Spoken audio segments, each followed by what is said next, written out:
Obama administration, not by design, but by its posture, ironically helped to drive the key Arab states and the Israelis together. Wasn't what they necessarily were trying to produce, but it is what emerged from the perception, in fact, that the U.S. was, as Professor Kuboa described it using a series of phrases, was withdrawing from the region or was more hesitant in the region, and precisely because of that, it essentially required those states in the region who saw common threats to begin to cooperate more under the table. Right? So the reason everything is under the table is because, again, the Palestinian issue, it's not because necessarily the Arab states are preoccupied with the Palestinian issue, but the Palestinian issue resonates on their street. It still is an issue that is seen as a source of injustice, and so they're not going to expose themselves on this issue publicly by what they do with the Israelis, but they'll do things with the Israelis in private because their needs require it and they have something to gain from it. Right, so that's the context in terms of responding to the questions. Can the U.S. adopt a posture, and this is implicit in your question, that restores a level of confidence among these key Arab states, which, by the way, is also necessary for another reason. I don't know whether they're prepared to expose themselves on the Palestinian issue. I don't know. I think that's why I say you have to test this. You can't assume it, you have to test it. But their readiness to expose themselves on an issue will go up the greater degree that they have confidence in the United States. Do I think the next administration will restore a position that makes it clear that we are not hesitant in the region, we are not going to withdraw from the region. We understand that when we do withdraw, it creates vacuums.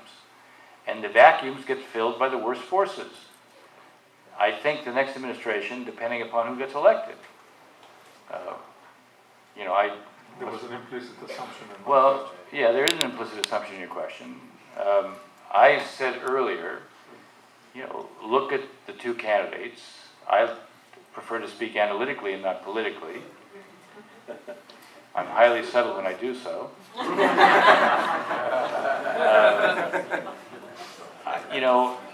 If you're talking about these two candidates, there's one who at this point you really don't know what he would do. I mean, anybody who says they know what he would do is probably kidding themselves. He does not know what he wants to do. Well, that's what I was going to say. So, the other candidate, I think, basically believes that it is a mistake for the U.S. not to be engaged in the region. It is a mistake for the U.S. to allow vacuums to occur in the region. That becomes a threat not just to our friends, but to the United States as well. I like to say that the Las Vegas rules don't apply to the Middle East. What takes place in the Middle East doesn't stay in the Middle East. And so I think the key to answering your question, A, depends upon what the outcome of our election is. B, it depends upon the U.S. acting in a way that restores the level of confidence. I mean, today, the U.S. relationship with Egypt is not where it needs to be for a lot of reasons, but certainly for Egypt to play the role, even though clearly President Sisi is out there publicly wanting to play this role, he needs a certain kind of relationship with the United States. Others in the region also need a certain kind of relationship with the United States. I said earlier, the Gulf states in particular, meaning the Saudis and the Emiratis in particular, they need to see that the U.S. gets the nature of the Iranian threat in a way that today they believe it does not.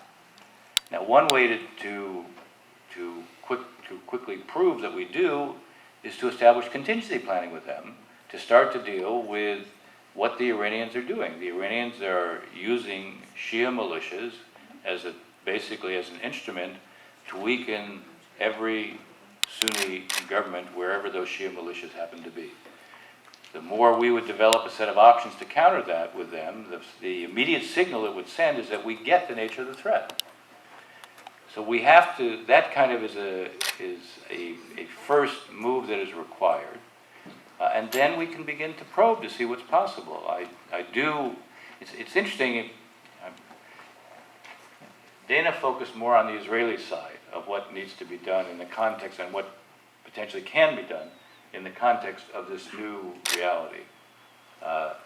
Ron focused on his experience at the UN and what it tells him about the new landscape, but also he raised questions about the priorities of different Arab leaders. And there's no question, having just returned from Saudi Arabia, having seen the king, the crown prince, the deputy crown prince, and 6 ministers, I can tell you the priority on the inside is modernization. They are out to transform the country. And you know, that priority is a domestic priority. Their external priority is Iran, countering Iran.